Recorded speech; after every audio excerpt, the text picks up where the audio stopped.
Cricket মাঠে তিনি বাংলাদেশের সবচেয়ে বড় তারকাদের একজন, কিন্তু এবার আলোচনায় তার ব্যাট বল নয়, রাজনীতি। দীর্ঘদিন নীরব থাকার পর অবশেষে মুখ খুললেন সাকিব আল হাসান। জানালেন সুযোগ পেলেই আবার ফিরবেন রাজনীতিতে। কিন্তু কেন এখনও সক্রিয় নন? দেশের বাইরে থেকেও কেন টান অনুভব করছেন?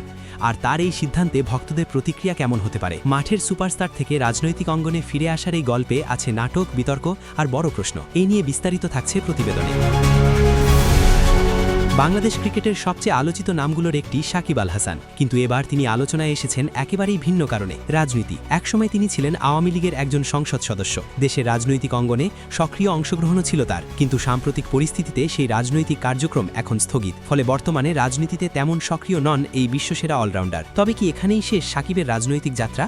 না, বরং ঠিক উল্টোটা। সম্প্রতি এক সাক্ষাৎকারে সাকিব পরিষ্কার করে জানিয়ে দিয়েছেন, দলীয় কার্যক্রম আবার শুরু হলে তিনি রাজনীতিতে ফিরতে চান। তিনি বলেন, এখন যেহেতু দলীয় কার্যক্রম বন্ধ, তাই তিনি ক্রিকেটেই মনোযোগ দিচ্ছেন। কিন্তু রাজনীতি এমন একটা বিষয় যা দীর্ঘ সময় ধরে করা যায়। অন্যদিকে ক্রিকেট কেরিয়ার খুবই সীমিত, তাই এই মুহূর্তে তার অগ্রাধিকার ক্রিকেট। এই কথাগুলো থেকেই স্পষ্ট, সাকিব এখনও রাজনীতিকে তার ভবিষ্যতের একটি গুরুত্বপূর্ণ অংশ হিসেবেই দেখছেন। তিনি আরও বলেন, রাজনীতির মাধ্যমে মানুষের জন্য কাজ করার একটা আলাদা অনুভূতি আছে। মানুষের পাশে দাঁড়ানো, তাদের সাহায্য করা, এই বিষয়গুলো তাকে আকর্ষণ করে। আর সেই কারণেই সুযোগ পেলে তিনি আবার রাজনীতিতে সক্রিয় হতে চান। গত 2 বছরে দেশে ফিরতে না পারায় দেশের জন্য এক ধরনের শূন্যতা অনুভব করছেন সাকিব। তিনি স্বীকার করেছেন, নিজের দেশ থেকে দূরে থাকাটা সহজ নয়। দেশের প্রতি টান, মানুষের ভালোবাসা, সবকিছুই তিনি খুব মিস করেন। তিনি আশা প্রকাশ করেছেন, আইনি প্রক্রিয়া শেষ হলেই দ্রুত দেশে ফিরতে পারবেন, আর সেই দিনটি তার জন্য হবে বিশেষ আনন্দের। দিকে বাংলাদেশ দলের সাম্প্রতিক পারফরম্যান্স নিয়েও কথা বলেছেন সাকিব। বিশ্বকাপে অংশ নিতে না পারার বিষয়টি তাকে হতাশ করেছে।